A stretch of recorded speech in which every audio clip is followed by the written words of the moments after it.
Vaincre le cygne indien, s'éloigner de cette étiquette de perdant magnifique d'un côté, renouer de l'autre avec les grandes émotions de son passé au terme d'une saison au-delà de toutes les espérances. Clermont et le Stade Français poursuivent deux quêtes bien distinctes, mais guidées au coup d'envoi par un seul objectif, remporter ce Brennus, bouclier de tous les rêves. Le début de match est marqué par de nombreuses fautes. Le ton monte même entre les deux camps suite à cette brutalité de Bardi sur Danty qui allait au sol. Le troisième ligne clermontois est exclu temporairement.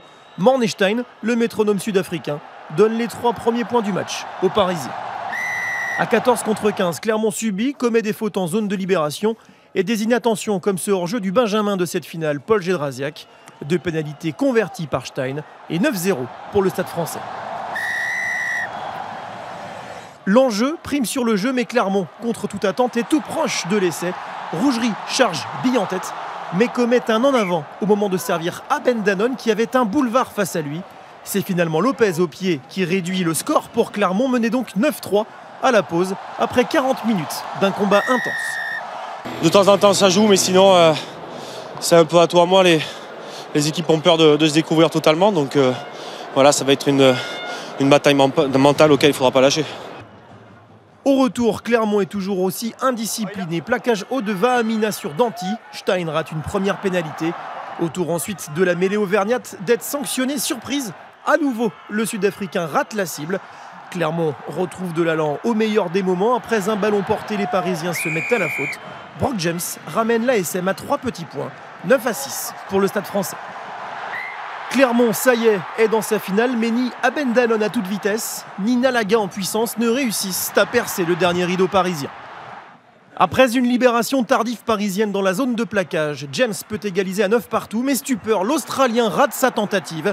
Clermont mérite de revenir, mais pêche dans les tirs au but, avec seulement 40% de réussite. La chance de l'ASM est passée, Stein lui ne rate pas le coche et met le Stade Français définitivement à l'abri en toute fin de match. 12-6, score final.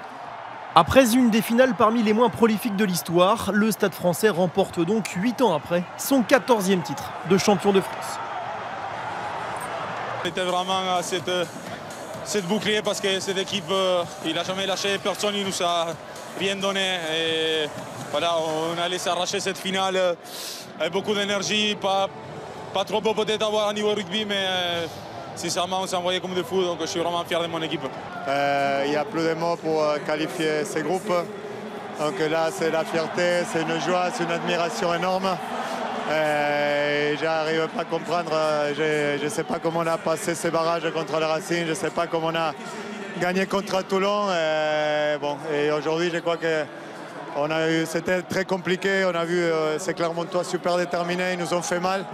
Donc on a pu tenir parce que bon, l'enchaînement des 3 finales, les 3 phases finales, c'était dur. Mais bon, c'est plus que la fierté, c'est énorme. On vient d'être champion de France. Bon, c'était vraiment pas prévu, donc on va quand même profiter. Et je remercie Sampé qui m'a ouvert comme un livre.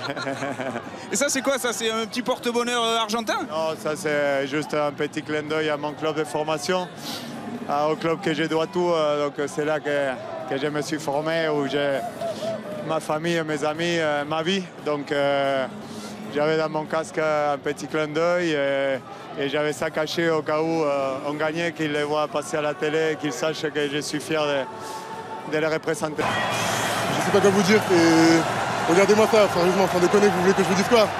Ça fait je ne sais pas combien d'années qu'on n'a pas joué une finale, qu'on n'a pas fait de finale, et puis là, avec ce groupe énorme, on arrive à faire ce qu'on fait aujourd'hui, et putain, et franchement, je l'ai tellement vu à la télé, et j'ai hâte d'être dans la tribune là-haut et soulever ce bouclier et me dire qu'on a gagné ce Brennus, c'est chez nous. Magique, je ne pensais pas imaginer un seul instant finir comme ça au Stade de France avec un Brennus qui va bientôt arriver. Et mon fils m'a demandé quand est-ce qu'il allait arriver, il allait bientôt arriver.